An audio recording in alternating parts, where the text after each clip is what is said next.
Hello, and welcome to Dogs with Torches, Episode 4.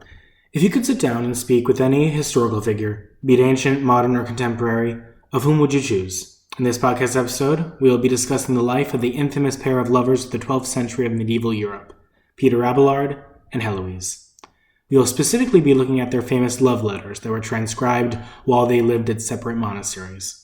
Thank you so much for listening, and enjoy the podcast episode. So the famous story of Peter Abelard and Heloise can be interpreted in a variety of different ways. It can be interpreted from a historical standpoint, a theological standpoint, feminist standpoint, etc.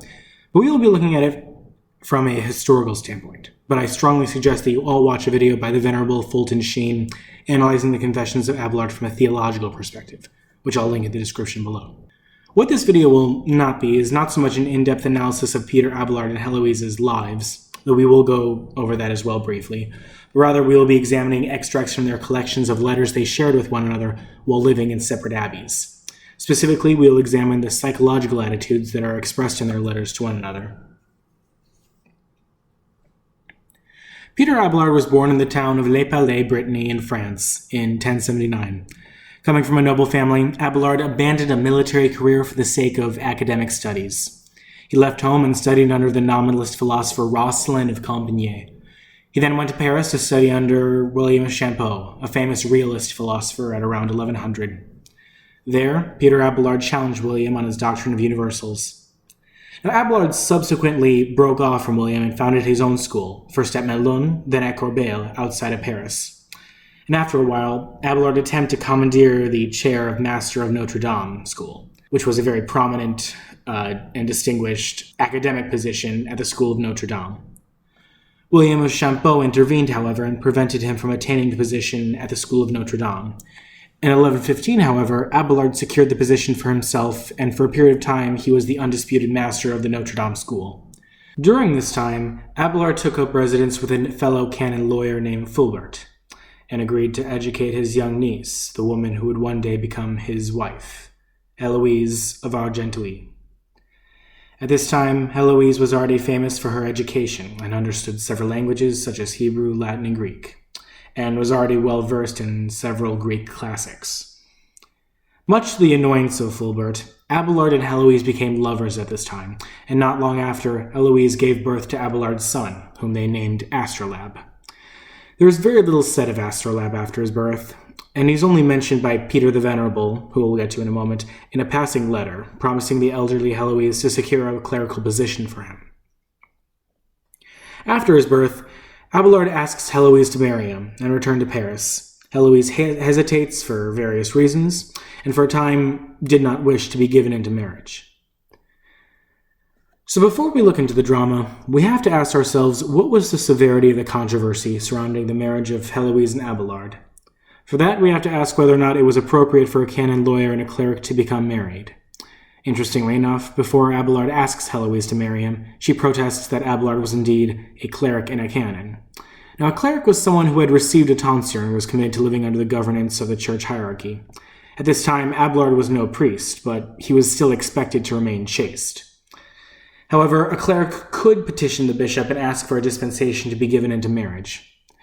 Such was an irregularity during this time, and as Abelard had fancied himself a philosopher, he was committed to living the philosophical ideal prescribed by Jerome, Cicero, and Seneca, a life of continence and celibacy for the sake of philosophy.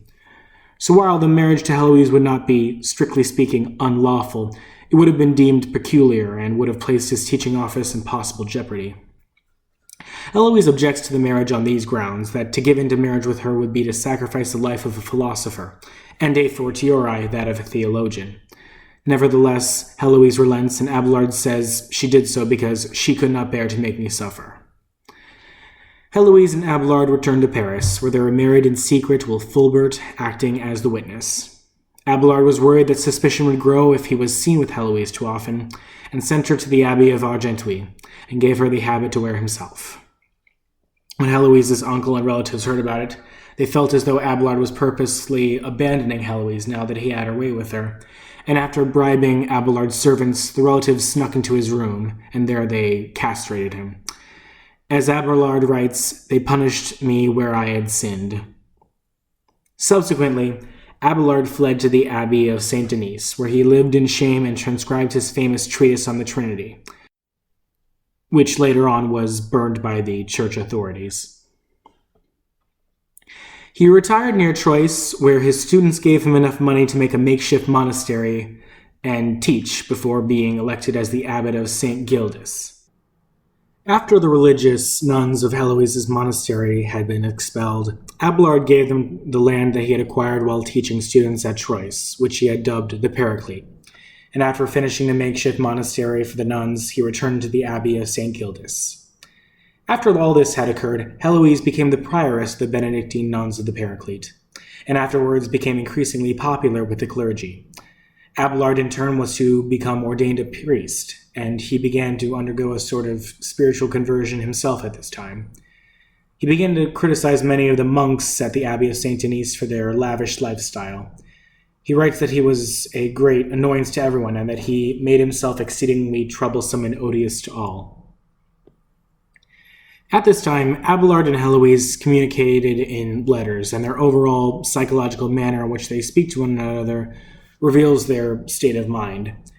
When Abelard wrote to Heloise, he made sure to address her in the manner of a prioress, and asked her to no longer see him as her husband, but as a servant of God, writing to the spouse of Christ. Heloise, in turn, made it abundantly clear that she still was very much in love with Peter Abelard. When Heloise writes, she says that, "I am still young and full of life. I love you more than ever and suffer bitterly from leaving a life for which I have no vocation. The pleasures of lovers which we have tasted together have been so sweet that I cannot despise them, nor even efface their memory without great difficulty. Wherever I turn, they confront me with their eternal longings. Even in my sleep, their shadows pursue me. It is not until the time of Mass, where prayer should be the purest, that the obscene imaginings of these pleasures so completely overwhelms my poor soul that I yield to their shameful delectation, rather than to prayer. I, who should tremble at what I have done, sigh after what I have lost. Nor is it only what we have done, but to the very places, the moments which we have been together, that are so deeply graven into my heart, that once more I see them with you in all their plenitude. I cannot escape from them even in my sleep. Sometimes the very movements of my body show forth the thoughts of my soul, betraying themselves in involuntary words. How unhappy I am! Well may I recite the complaint to the soul in pain. Pitiable creature that I am, who is to deliver me from this body of death." Heloise asks that Abelard return to the Paraclete, and even asks that his body be buried there when he is dead, but Abelard refuses. He instead accuses himself of not really being in love with Heloise to begin with, and says that his love, which involved us both in sin, let us not call it love but concupiscence. In you I cloyed a wretched appetite, which was all I really loved. In another one of Abelard's letters to Heloise, he asks her to pray for him using this prayer. O God, who from the beginning of the creation of mankind hast in fashioning the woman from a rib of the man, consecrated the very great mystery of the nuptial union, thou who hast highly honored the marriage by being thyself born in wedlock, and by performing thy first miracle at the wedding feast of Cana, thou who hast in the past granted, in such a manner as it pleased thee to do it, this remedy to my incontinence and weakness, scorn not the prayers which I, thy humble servant, suppliantly place before the face of thy majesty, for my own disorders and for those of him whom I love. Pardon, O very merciful God, rather, O thou who art mercy itself, pardon even sins as great as ours. Let the immensity of thy unspeakable mercy be measured by the multitude of our faults. Punish now, I beg of thee, the guilty ones, so that they may be spared in the future. Punish them in time to spare them in eternity. Lift against thy servants the rod of correction, not the sword of wrath. Punish their flesh to save their souls. Come as a redeemer, not as an avenger, as a God of clemency rather than a God of justice, as a merciful Father, not as a stern Lord. Test us, O Lord, and try us, but rather as the prophet would have you deal with him. Test me, O Lord, and try me. Burn in the crucible my loins, my heart. Taken from Psalm 25. That is to say, examine first my strength and measure out accordingly the burden of my temptations. This is what St. Paul promised to the faithful when he said, God will not play you false. He will not allow you to be tempted beyond your powers. With the temptation itself, he will ordain the issue of it and enable you to hold your own. Taken from 1 Corinthians 10, verse 13. It is thou, O Lord, who hast brought us together, and thou hast parted us when and as it pleased thee. The work which thou didst begin in mercy, finish today in a multitude of mercies. And those whom thou hast parted for a time in this world, unite forever in the next. O thou, our hope, our inheritance, our expectation, our consolation, Lord, who art blessed forever. Amen. It is clear then that Abelard has grown to love Heloise as the spiritual bride of Christ, and asks God to pardon his offenses against her and her offenses against God. Heloise in turn still loves Abelard and wishes that they could still be together in love and matrimony. Heloise also makes it abundantly clear that during this time as a prioress, she is not maintaining her religious vows out of love for God, but for the sake of Abelard's wishes. She writes, "Not devotion to religion, but to your command alone drew me, young as I was, to embrace the severities of monastic life." She also says that, over and above, that is any favor Abelard might show her, I can expect no reward from God, for I am sure that up until now I have done nothing out of love for him. She also writes, God knows I would not have hesitated to follow you or to precede you into hell itself if you had given the order. My heart was not my own but yours. Even now more than ever before, if it is not with you, it is nowhere, for you are its very existence. So I pray you, let my poor heart be happy with you. And it will be happy with you if it finds you gentle, if you render it grace for grace, little things for great, words for things. Remember, I beg of you, everything I have done. Weigh out all that you owe me. When I delighted with you in carnal pleasures, many wondered why I did it, whether it was for concupiscence or for love.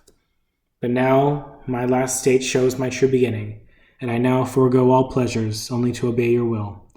Truly I reserve nothing for myself, but to be yours before everything, and such I am to this very moment. It is clear then that from these writings that Abelard regrets his decision to seduce Heloise, and wishes that Heloise move on from their affairs, and Heloise by contrast still loves Abelard deeply, wishes the best for him. In 1136, Abelard returned to Paris to teach and lecture on philosophy with a specific emphasis on the role of subjective intentions on ethics. At this point in time, Peter Abelard was confronted by the abbot and mystic Bernard of Clairvaux, who believed that Abelard was professing heresy, and Abelard's writings were subsequently confiscated and burned by the Council of Sens in 1140. Prior to the council, Bernard had spoken to all the judges of Abelard and convinced them that all Abelard was teaching was heresy. Abelard, wishing to defend his orthodoxy, attempted to travel to Rome. Innocent II, however, issued a bull excommunicating Abelard, and the bull was put into effect until Peter the Venerable, another rival abbot of Clairvaux, stepped in and sent a letter to Innocent II, asking for mercies on Abelard's behalf. The letter reads as follows. Master Peter, well known, I believe, to your holiness, passed by Cluny recently on his way from France. We asked him where he was going. He replied that he was tired of the provocations of people who would accuse him of heresy, a thing he had abhorred, and that he had appealed to the apostolic see seeking protection. We praised his intentions and urged him to hasten to that common refuge known to us all. Apostolic justice is, we told him, never failing. It is denied to no one, be it stranger or pilgrim. We even promised him that he would find mercy with you if he needed it. In the midst of all this, His Grace, the Abbot of Château, arrived and spoke with him and myself about some means of putting an end to his dispute with the Abbot of Clairvaux, which indeed was the real reason for his appeal to you. We, too, did our best to make peace between them, and we urged him to go with the Abbot of Château to visit him. We further counseled him, if he had used language offensive to Christian ears, to consent through the Abbot of Château or some other wise and worthy persons to curb his language henceforth and to remove it from his writings. This he did. He went there, and on his return told us that, thanks to the Abbot of Château, he had renounced his past remarks and made his peace with the Abbot of Clairvaux.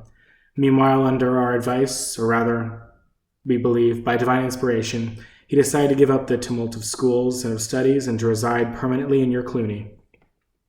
This decision seemed to us to be the proper one in view of his age, his weakness, and his religious profession. Knowing, moreover, that his learning, which is not unknown to you, would be of great profit to the large family of our brethren, we acceded to his request.